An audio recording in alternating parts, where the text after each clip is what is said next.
Hi everyone, I'm going to show every officer how to submit a speech so that we can get everyone up to date on submitting their speeches and up to date on the Toastmasters website. So as you can see, I'm logged in as Ruslan. Thank you, Ruslan. And we're going to go ahead and go to Pathways. And that we're going to go to Basecamp. And then you can see here, this is the education transcript, and you can see that the path is innovative planning. So then we're going to go ahead and open the curriculum. Once you see the open curriculum, you can see all of lovely Ruslan's completion towards his next goal. So what's going to happen is we're going to launch the project. As you can see here, we've launched the window. If you're not getting this screen, it comes up into a different window, and you want to make sure that you disable your pop-up blockers, or else you won't see the screen. So you can see that we have the introduction to this speech. So when you're first planning to do the speech, you want to make sure that you read it. This is your purpose. You read over the overview to make sure you're completing all your objectives, and you're going to go through it and assess your skills before. So this will help you go through the path, and we want to encourage members to go through the assessing your skills before and go into the order of it. So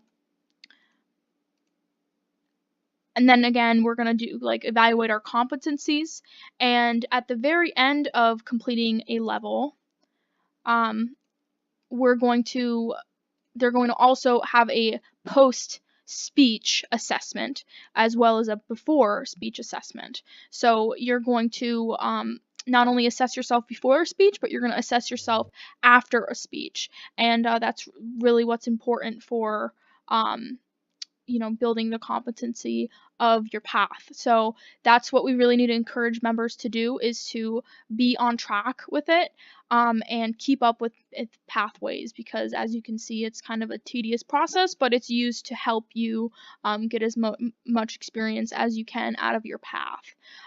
So we're submitting our skills after, and we're evaluating our feedback from the evaluator. And congratulations, we've completed this project. Congratulations, Ruslan. And now we're going to go ahead and look at the different, how to look at the pathway.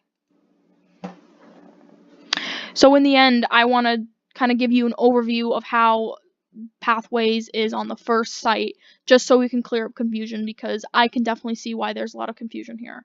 So basically, you can see that since we just completed the evaluation and feedback module, that has a check marks next to it, so we're good to go there. But I just kind of want to give you a overview of it. So basically, every path has a different speech, okay, or has a different project. So for example, the icebreaker, that was going up and introducing yourself. Well, in fact, in the evaluation and feedback module, that's actually 2 speeches in one. But that's why we really need to encourage our members to be active on the Pathways website, because if a member comes up to you and you have a path on presentation mastery and they have an innovative planning pathway, we cannot coach them through each path, because we wouldn't have any idea what they're looking at. So that's why we really need to encourage members to go on this website, access this, and press the launch button and press the evaluate and press those buttons to make sure that they're completely reading it, because a lot of them have 2 speeches in one module, and we need to complete each module the way it says. And the one thing I'm going to point your attention to as well is the level 1 completion. Let's say Ruslan completed the last research and presenting module. So the level 1 completion, innovative planning. He would then complete that and take an assessment of his level 1 project, and then it would send an email to the VPE or yours truly, and either the secretary, the president, or me, I could go ahead and make sure, okay, yeah, I know Ruslan's done X amount of speeches. Okay, check him off. And then he can move forward finally in level 2, 3, 4, or 5, no matter what the level is. So we just want to make sure that we're getting into detail of the projects because they're really tricky. And that's literally how you go through them, no matter if you're on level 5 or 4.